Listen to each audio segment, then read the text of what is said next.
All right, let's dive right into one of the biggest, most mind-bending questions in, well, all of science fiction and even theoretical physics.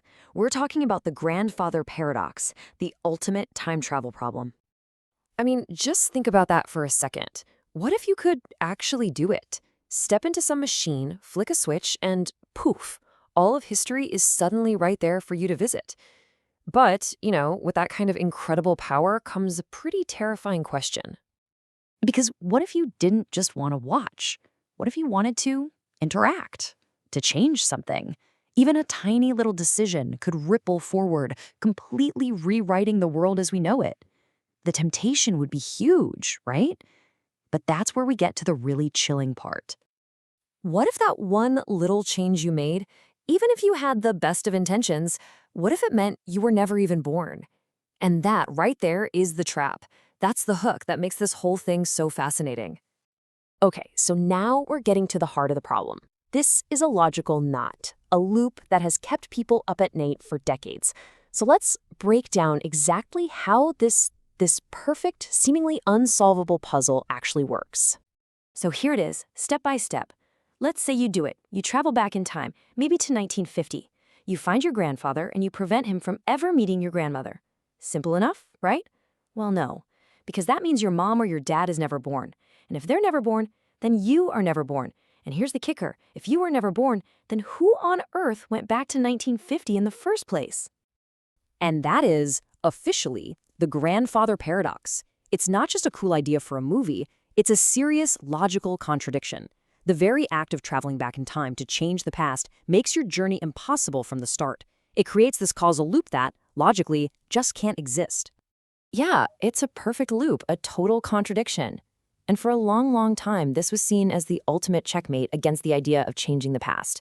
It just proves it can't be done. But what if reality is a little weirder, a little more clever than we think? Because if there's one thing that physicists and scientists hate, it's an unsolved puzzle. So naturally, they've come up with some pretty brilliant, if kind of bizarre ways you might be able to get out of this logical trap.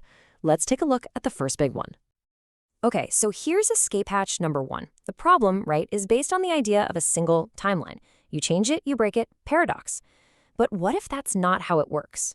The multiverse theory suggests that when you go back and stop your grandfather, you don't actually change your timeline.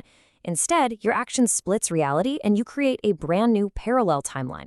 One where you were never born, sure, but your original timeline, the one you came from, it's totally safe. The paradox is just gone. But maybe we don't need an infinite number of universes to solve this.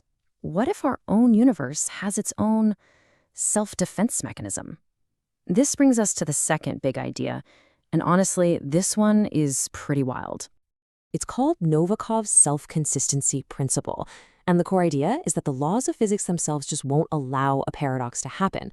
So you can go back to the past, but you are physically incapable of changing anything that would cause a contradiction. You might try, but something will always go wrong. The gun will jam. You'll trip on a banana peel at the last second. The universe itself will basically conspire to make sure history plays out exactly the way it's supposed to. And this quote really sums it all up, doesn't it? It's not that you lack the free will to try to change the past. It's that the universe simply won't let you succeed. The past is fixed, period. Nature makes sure the books always balance. And of course, that idea, it pushes us out of the realm of pure physics and straight into some really deep philosophical questions. I mean, if the past is totally unchangeable, what does that really say about our choices right now, about our sense of control? This is the huge question at the center of it all, isn't it? Does the possibility of time travel mean we have ultimate freedom to rewrite our own stories? Or does it just prove that we've been stuck on a pre-written track the whole time?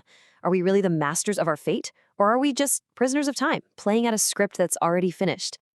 You know, that famous line from William Faulkner just captures this so perfectly. The past isn't someplace you can visit, like a museum you can mess with. It's alive. It's part of the present, shaping everything we do, and maybe, just maybe, everything we're ever going to do. And it's that really deep philosophical tension that explains why we just can't get enough of this idea in our stories. It pops up over and over again. It's pretty amazing how obsessed Hollywood is with this exact paradox.